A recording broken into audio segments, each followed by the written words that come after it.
Did you know that only 8% of people achieve their long-term goals? The rest, 92%, get stuck chasing quick wins that don't lead to anywhere. Why is this? Because they're trading what they want the most for what they want right now. In this video, I'll show you how to flip the script and start making decisions today that set you up for the future you've always dreamed of.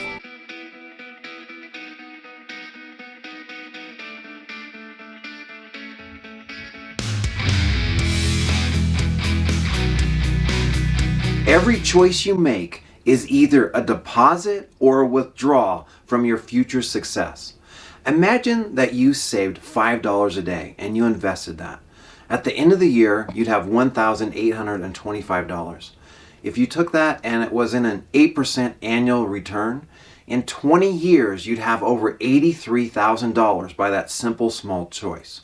But the truth is that $5, even though it seems like a small, simple, insignificant choice, it is a big choice when you compare it to the other choices you could be making.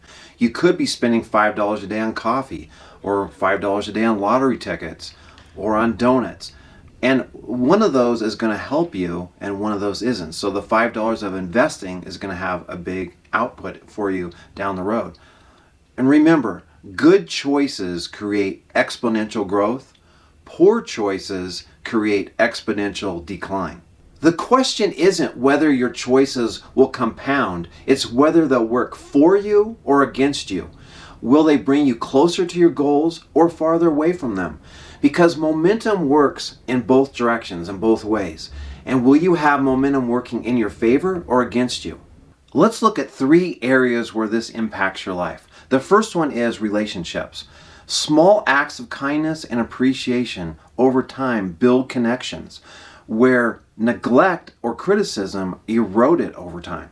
The second area to be aware of, where you favor the future over now or now over the future, is health.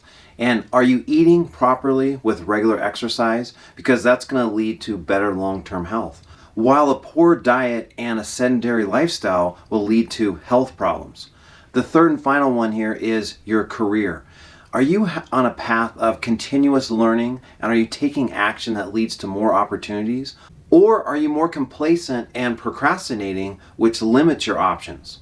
Delayed gratification means resisting short-term temptations in favor of long-term rewards. It's a skill that can be developed to transform your life. The benefits of delayed gratification are backed up by years of research. Let's look at the first one that started out in Dunedin, New Zealand, back in 1972 and continues onward to today. They started out with 1,000 babies and they watched them as they grew up. And so today they'd be, decades years old. They're around 50 years old now. What they noticed was that some of the people had high self-control and others had low self-control. And self-control is a critical part of delayed gratification. So the people who had better self-control, what they noticed is that they had higher financial outcomes. They did a lot better with money and finances in general. They had better health, and they also avoided trouble with the law and criminal activities. So the people that had lower self-control, their finances were not as well, their health was worse, and unfortunately, they were more involved with criminal activity.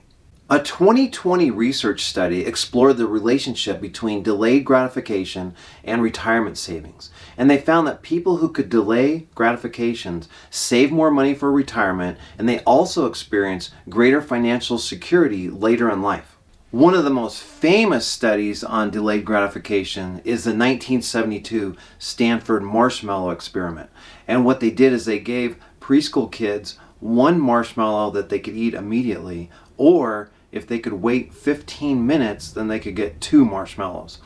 And researchers followed up decades later, and they found that the people that had delayed gratification, they had that skill and that ability, they ended up having higher SAT scores, greater levels of education, lower substance abuse, and overall higher life satisfaction.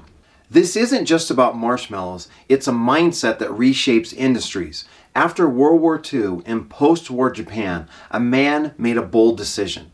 In the rubble of post-war Tokyo, a man sat in a tiny bombed-out department store surrounded by the echoes of loss. He had no money, no connections, and no thriving market to support him. All he had was a dream and a few engineers willing to work on a risky venture. This man wasn't chasing wealth. He wanted to create something meaningful, something Japan could be proud of. His first creation? A simple rice cooker. It was far from perfect, often burning the rice, and it didn't sell well, but that didn't discourage him. Instead, he set his sights higher. He and his team spent years tinkering in a tiny workshop, often enduring sleepless nights and uncertain pay.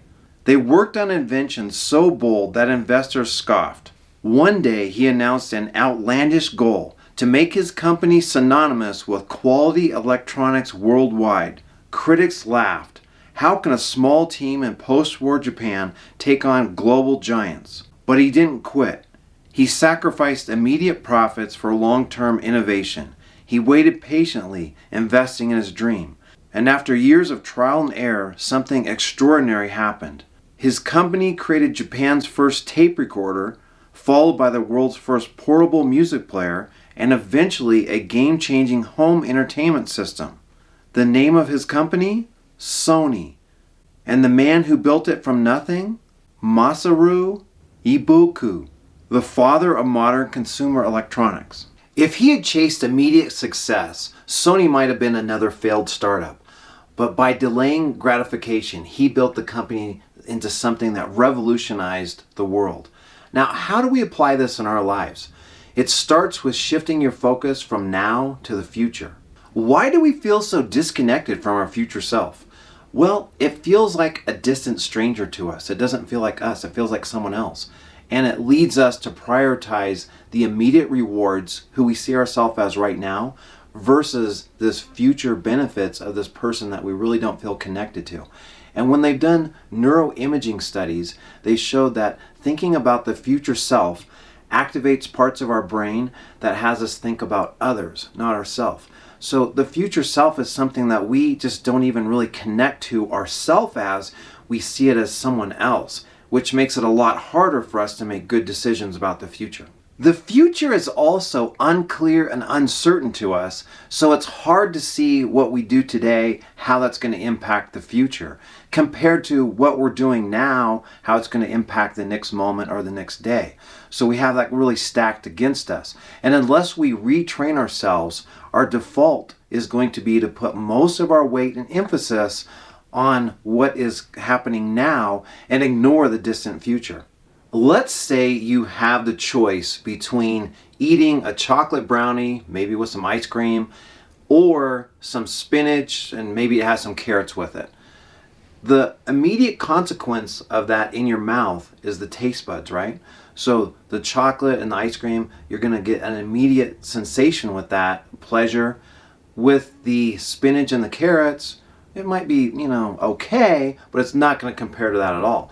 So short term, you're going to get a burst of flavor and enjoyment out of that. But long term, which one is really in your benefit? Which one's really helping you? But the way we do things is we stack the immediate pleasure, the immediate taste, and that reinforces our primary focus, which is on the now. All right, step one is clarify your future vision. You have to get real clear on what do you want. Otherwise, you have no chance, okay? Because it's difficult to delay something if you don't know what you're working towards. You need a picture that is clear and vivid. When you have this clarity, what happens is it makes it easier to make the sacrifices because you see what you're working for and what you're working towards. That's exactly what happened with one of our most ambitious engineering feats in history. At the turn of the 20th century, the world faced a seemingly insurmountable challenge, connecting two oceans. A canal through Central America would transform global trade, saving ships weeks of travel around the southern tip of South America. An ambitious French company started the project, dreaming of glory. But soon, the dream became a nightmare. Tropical diseases like malaria and yellow fever claimed thousands of lives. Landslides buried progress under tons of earth. Financial ruin loomed. The French gave up. It seemed impossible until an unlikely nation took up the challenge, the United States. They didn't rush in. First, they studied what went wrong. Then they made an unconventional decision, prioritized public health. Doctors led the charge, draining swamps and eliminating mosquito breeding grounds. Even with healthier workers, the digging itself was a monumental task. Engineers rethought the canal's design, adding innovative locks that raised the ships over the mountains. For 10 grueling years, thousands labored, often wondering if the end was worth the cost. But then, in 1914, the impossible became reality.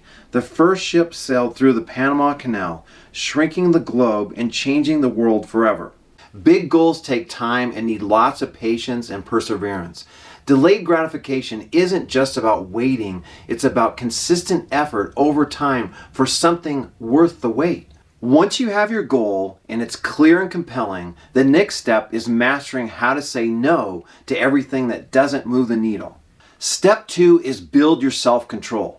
When you repeatedly use your willpower to resist things like cookies or distractions, you can get depleted. It can wear you down. And when it is worn down, what happens is the next time you get a temptation or a distraction or something to get you off track, you're not going to have the same amount of willpower to resist that temptation. So you want to design your environment where it reduces the need to use your willpower, because willpower is like a muscle, and that willpower can get fatigued and worn out if you overdo it. Systems beat willpower. When you have a system, you don't have to worry about, will I remember? Will my willpower be there? It's just going to be there and do it. So systems beat willpower, because willpower rarely leads to consistent results. Remember, you want it to make it easy to do the right thing and hard to do the wrong thing. But for most of us right now, it's easy to do the wrong thing. It's easy to eat the candy or do the wrong thing, and it's hard to do the right thing. So you could do that by making meal prep. Like for me in the past, I have done things where I've frozen a whole bunch of meals for the week and then I eat those. Or you could pre-cut things so that they're ready. Anything that makes it simpler or faster for you to do.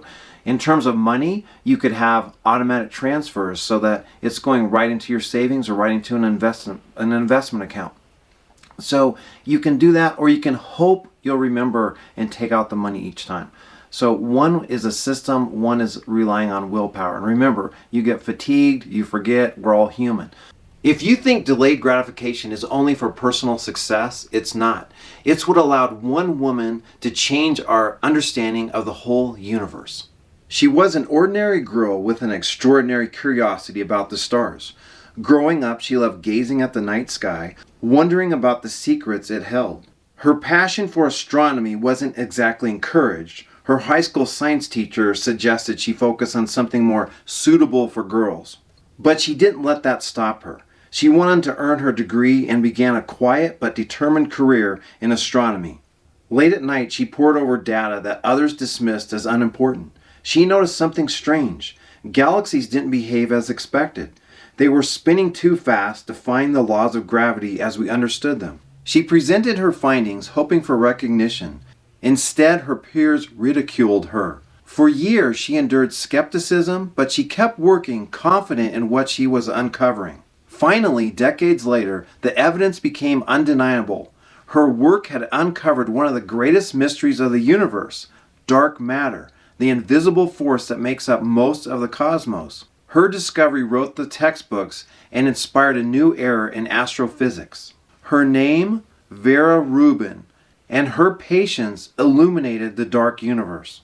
Her discovery of dark matter didn't come from instant results. It came from years of choosing to honor her commitment to figure it out. What could you uncover if you stayed the course? Step 3 is measuring your progress. You don't have to have perfect progress, but you do need to measure it, because delayed gratification doesn't mean you're unaware of your progress.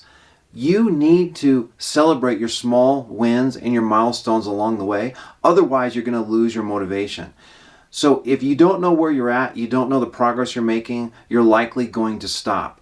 Because remember, you have to track your progress weekly, monthly, some kind of way, and then reflect on how today's sacrifices, how your current sacrifices are leading to tomorrow's gains. When you can see that, you can feel that, and you know, hey, we're making progress, then you're more likely to stick with it. To sum it all up, let's recap it. Remember, number one, you want to have clarity of vision. You have to know what you're going for and what that's all about. And if you don't have a clear picture, it's more likely you're going to be tempted to put today and make that more important than your future. The second one is you need to build your self-control, because that's a key part of delayed gratification. And third, you need to measure your progress. We are all motivated by progress. If we don't see progress, our motivation is just going to dwindle. So measuring it is key. Those are the keys to mastering delayed gratification. Is 1, clarity of vision, 2, building self-control, and 3, measuring your progress. What's one small choice you could make today that your future self would thank you? Greatness isn't built overnight. It's built one decision at a time. And when you keep adding up those decisions time after time after time, and they're good decisions, it's going to work in your favor. I hope you got a lot of value out of this video. If you did, help me out and click the like button, subscribe, write a comment. I'm trying to grow this channel, and when you do those things, it's telling YouTube that, hey, show this to more people, help this channel grow. So I really do appreciate it when you click the like button and write a comment, and if you haven't subscribed, to do that. All the best to you, and I look forward to seeing you in the next video.